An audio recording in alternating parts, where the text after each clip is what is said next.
Bismillahirrahmanirrahim. Assalamualaikum warahmatullahi wabarakatuh. Alhamdulillahirrabbilalamin. Assalatu wassalamu ala asrofi anbiya'i wal mursalin wa ala alihi wa sahbihi ajma'in wa ba'd. Usikum wa iyaya bittaqwallah faqad fazal muttaqun. Ikhwani fiddin rahimakumullah, selamat berjumpa kembali. Semoga kita semuanya selalu dilindungi oleh Allah Subhanahu wa Ta'ala, diberi kesehatan, diberi panjang umur dalam keimanan, ketaatan, dan takwa. Amin. Ikhwani fiddin rahimakumullah, pada kesempatan ini kami akan mengaturkan penjelasan tentang kata utiya dan unzila, yang mana keduanya itu memiliki arti diberi. Dalam ayat pengertiannya diberi wahyu. Kami akan menjelaskan perbedaan antara keduanya. Semoga kita semuanya diberi semangat, kemudahan dalam menambah ilmu-ilmu yang terkandung dalam Al-Quran. Amin. Kami terlebih dahulu akan menyampaikan ayat yang di dalamnya ada kata utiya dan unzila, yaitu seperti berikut. Bunyi surat Al-Baqarah ayat 136. A'udzubillahi minasyaitonirrajim. Qulu amanna billahi wa ma unzila ilaina wa ma unzila ila Ibrahim wa Ismail wa Ishaq wa Yaqub wal asbat wa ma utiya Musa wa Isa wa ma utiya nabiyuna min rabbihim la nufarriqu baina ahadin minhum wa nahnu lahu muslimun.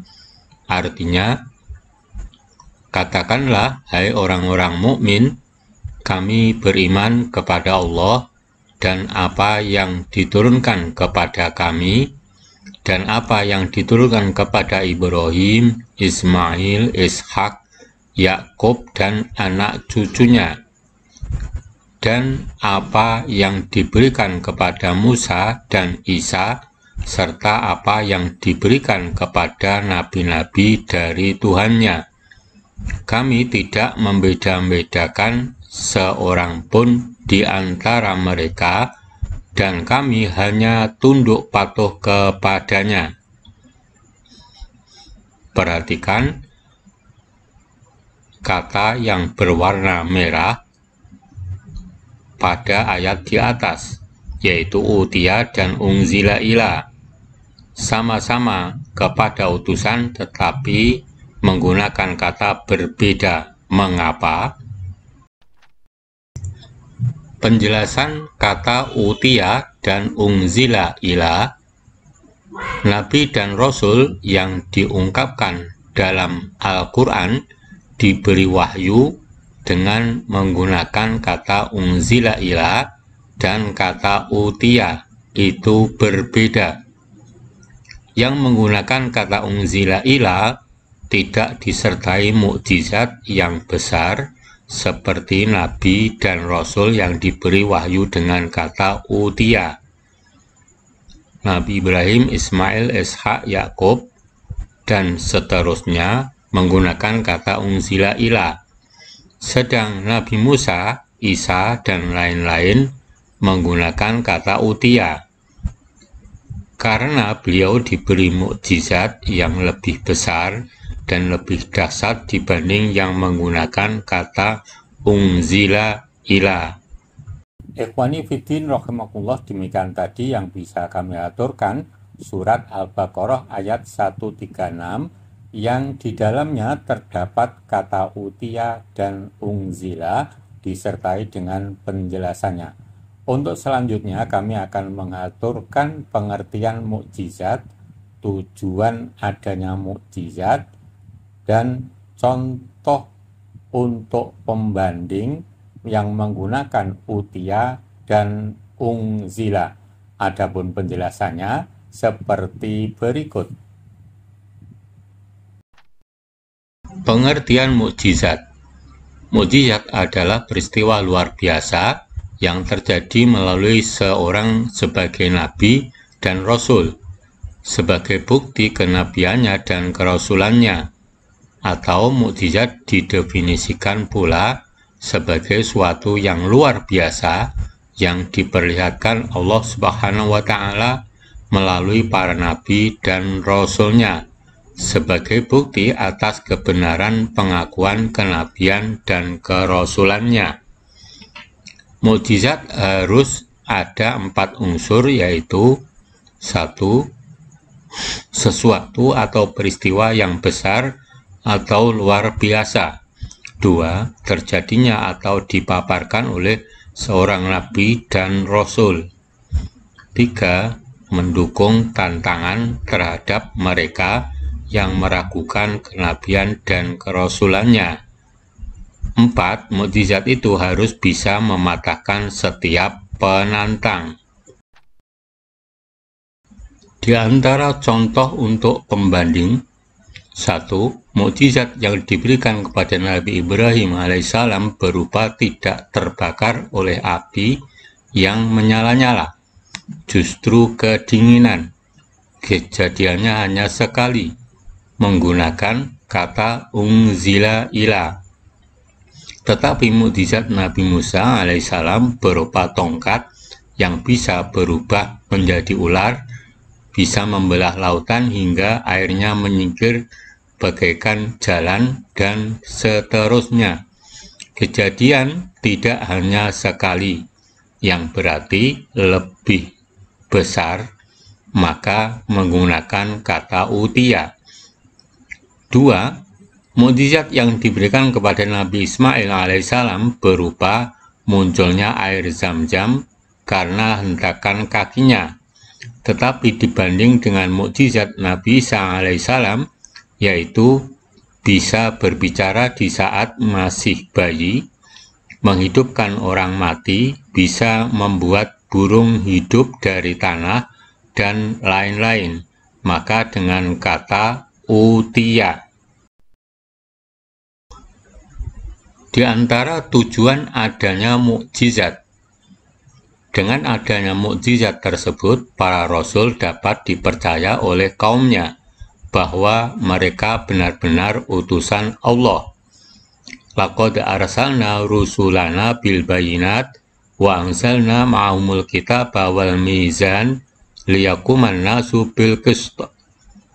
Sesungguhnya kami telah mengutus rasul-rasul kami dengan membawa bukti-bukti yang nyata, dan telah kami turunkan bersama mereka Alkitab dan neraca keadilan, supaya manusia dapat melaksanakan keadilan. Al-Hadid 25. Ma minal anbiya'i nabiyyun illa u'tiya minal ayati ma mithluhu umina au amana alaihil basharu wa innama kana alladhi utitu wahyan awhahu Allahu ilai fa arju anni aktsaruhum tabi'an yaumal qiyamah. Artinya, tidak seorang nabi pun kecuali ia diberi beberapa mukjizat yang tak bisa diserupai oleh apapun, sehingga manusia mengimani atau dengan redaksi sehingga manusia menjadikan beriman. Namun yang diberikan kepadaku hanyalah berupa wahyu yang Allah wahyukan kepadaku. Maka aku berharap menjadi manusia yang paling banyak pengikutnya di hari kiamat. Hadis riwayat Bukhari. Ikhwani fiddin rahimakumullah, demikian tadi yang bisa kami aturkan tentang pengertian mukjizat, tujuan adanya mukjizat, dan contoh fungsi utia dan unzila dalam ayat yang terkait dengan mukjizat. Untuk selanjutnya kami akan mengaturkan penjelasan tentang la nufariqu baina ahadin minhum wa nahnu lahu muslimun. Penjelasannya seperti berikut ini. Maksud dari lafal la nufarriqu baina ahadin minhum wa nahnu lahu muslimun. Kami pun beriman kepada apa yang diturunkan kepada nabi-nabi yang berasal dari keturunan Yakub.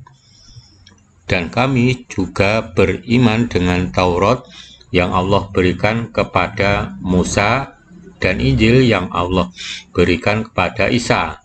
Kami beriman dengan kitab suci yang Allah berikan kepada para nabi. Kami tidak membeda-bedakan yang satu dengan yang lain, sehingga kami beriman kepada sebagian dan ingkar kepada sebagian yang lain. Tetapi kami beriman kepada mereka semua, dan hanya kepada Allah lah kami tunduk dan patuh. Sebagai contoh, umat Islam masih melaksanakan syariatnya Nabi Ibrahim alaihissalam, yaitu penyembelihan hewan kurban pada waktu yang sudah ditentukan, dan itu dilakukan setiap tahun dan sangat ditekankan oleh Nabi Muhammad SAW bagi yang mampu. Bagaimana untuk orang yang tidak mau mengakui rasul-rasul yang lain? Bagi yang tidak beriman kepada sebagian rasul-rasul Allah, itu benar-benar dinyatakan kafir tulen. Innalladzina yakfuruna billahi wa rusulihi wa yuriduna ayyufarriqu bainallahi wa rusulihi wa yaquluna nu'minu bi ba'di wa nakfuru bi ba'd wa yuriduna ayyattakhidhu baina dzalika sabila ulaika humul kafiruna haqqan wa a'tadna lil kafirina adzaban muhina. Artinya sesungguhnya orang-orang yang kafir kepada Allah dan Rasul-Rasulnya dan bermaksud memperbedakan antara keimanan kepada Allah dan Rasul-Rasulnya dengan mengatakan kami beriman kepada yang sebagian dan kami kafir terhadap sebagian yang lain, serta bermaksud dengan perkataan itu mengambil jalan tengah di antara yang demikian iman atau kafir. Merekalah orang-orang yang kafir sebenar-benarnya. Kami telah menyediakan untuk orang-orang yang kafir itu siksaan yang menghinakan. An-Nisa 150 hingga 151. Ikhwani fiddin arsadakumullah. Demikian yang bisa kami sampaikan tentang perbedaan antara fungsi kata unzila dan utia terkait dengan mukjizat, serta pengertian mukjizat, tujuan adanya mukjizat, contoh fungsi utia dan unzila untuk pembanding yang terkait dengan mukjizat. Semoga Allah selalu menambah ilmu kepada kita dan dimudahkan dalam usahanya menambah ilmu, wabil khusus tentang ilmu-ilmu yang terkandung dalam Al-Quran. Amin. Billahi taufiq wal hidayah. Assalamualaikum warahmatullahi wabarakatuh.